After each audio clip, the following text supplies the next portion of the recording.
lagi di YouTube channel aku nih, Syas. Di video kali ini kita akan belajar sistem ekskresi manusia, yaitu materi IPA kelas 8 semester 2. Dan di video sebelumnya kita udah membahas ya guys, panjang lebar tentang ginjal. Dan di video kali ini kita akan membahas kulit, terus juga pada paru-paru dan juga hati. So, langsung aja kita mulai. Nah, saat kita olahraga pasti kita mengeluarkan keringat kan guys. Nah, di kulit ini memiliki fungsi loh guys. Nah, fungsinya adalah yang pertama menjaga suhu tubuh. Yang kedua, mengeluarkan zat sisa metabolisme tubuh. Yang ketiga, melindungi jaringan di bawahnya dari kerusakan-kerusakan fisik karena gesekan, penyinaran, berbagai kuman, dan zat kimia yang berbahaya. Yang keempat, mengurangi kehilangan air dalam tubuh. Yang kelima, menerima rangsangan dari luar. Nah, kulit ini guys terdiri dari dua lapisan. Yang pertama, lapisan epidermis atau kulit ari. Yang kedua, lapisan dermis atau kulit jangat. Oke guys, kita bahas ya mulai dari yang lapisan epidermis atau kulit ari. Epidermis merupakan lapisan kulit paling luar yang tersusun atas sel-sel epitel yang mengalami keratinisasi. Pada lapisan epidermis tidak terdapat pembuluh darah maupun serabut saraf. Pada lapisan epidermis masih terdapat beberapa lapisan kulit, antara lain stratum corneum yang merupakan lapisan kulit mati dan selalu mengelupas, dan lapisan stratum granulosum yang mengandung pigmen melanin. Di bawah stratum granulosum terdapat lapisan stratum germinativum yang terus-menerus membentuk sel-sel baru ke arah luar menggantikan sel-sel kulit yang terkelupas. Nah, yang kedua adalah lapisan dermis atau kulit jangat. Lapisan dermis terdapat di bawah lapisan epidermis. Pada lapisan dermis terdapat otot penggerak rambut, pembuluh darah, pembuluh limfa, saraf, kelenjar minyak atau disebut glandula sebasea, dan kelenjar keringat atau glandula sudorifera. Kelenjar keringat berbentuk seperti pembuluh panjang. Pangkal kelenjar keringat menggulung dan berhubungan dengan kapiler darah dan serabut saraf. Serabut saraf akan meningkatkan kerja kelenjar keringat sehingga merangsang produksi keringat. Kelenjar keringat akan menyerap air, ion-ion NaCl dan urea dari dalam darah yang kemudian dikeluarkan melalui pori-pori kulit. Di bawah lapisan dermis terdapat lapisan hipodermis atau lapisan subkutan. Lapisan hipodermis merupakan bagian dari kulit, namun merupakan kumpulan jaringan ikat yang berfungsi melekat kulit pada otot. Lapisan hipodermis banyak tersusun atas jaringan lemak sehingga juga berfungsi menjaga suhu tubuh. Oke guys, kita masuk ke paru-paru ya. Guys, pembahasan tentang organ paru-paru udah aku bahas di video sebelumnya ya, di bab sebelumnya tentang sistem pernafasan.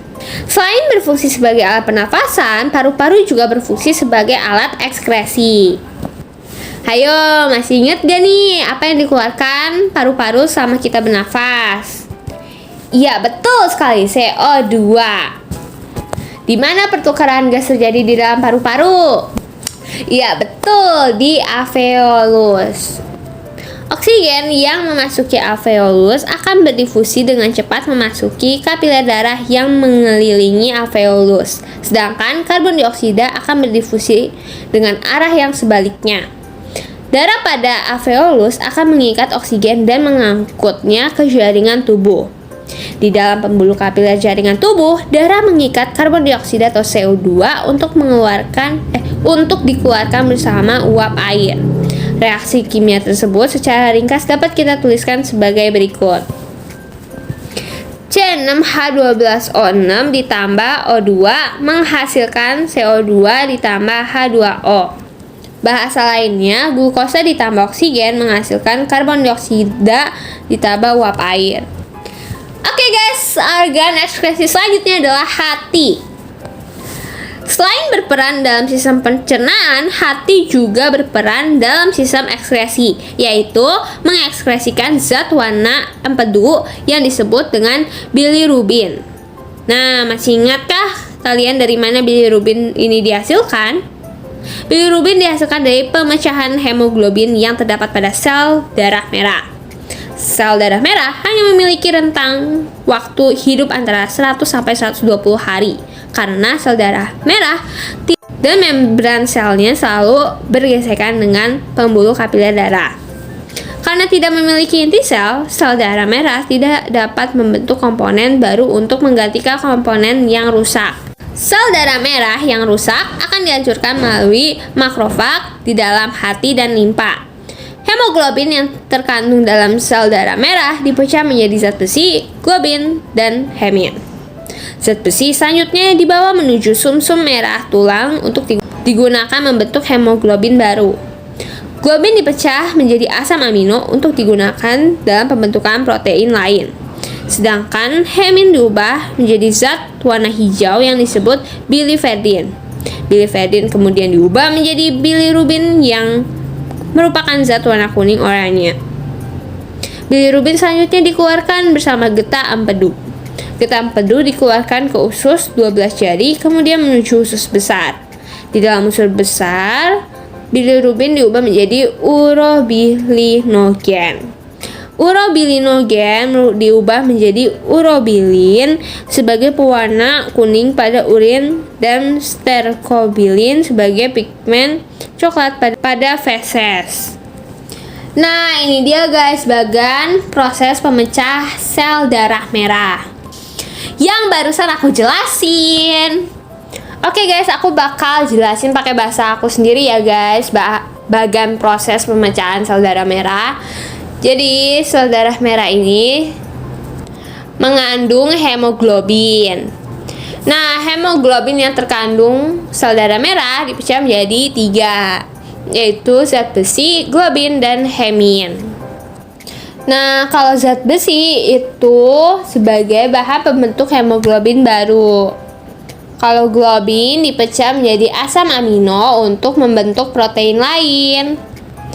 Nah, kalau hemin diubah menjadi biliverdin atau zat warna hijau. Biliverdin diubah menjadi yang merupakan zat warna kuning oranye. Nah, bilirubin diubah menjadi urobilinogen. Nah, urobilinogen ini diubah menjadi urobilin dan juga sterkobilin. Urobilin pewarna kuning pada urin, sedangkan sterkobilin merupakan pewarna coklat pada feses. Gitu deh guys. Oke guys, gitulah penjelasan aku. Jadi udah pada tahu kan ya apa aja organ ekskresi pada manusia. Kita ulang lagi ya, ada 4. Yang pertama itu ada ginjal, yang kedua ada kulit, yang ketiga ada paru-paru, dan yang keempat ada hati. Nah, di video berikutnya aku akan bahas tentang gangguan pada sistem ekskresi manusia dan upaya untuk mencegah atau menanggulanginya. Oke guys, gitu dulu video aku kali ini. Terima kasih sudah menonton. Jangan lupa untuk di like, comment, share, and subscribe. And see you guys in the next video. Bye!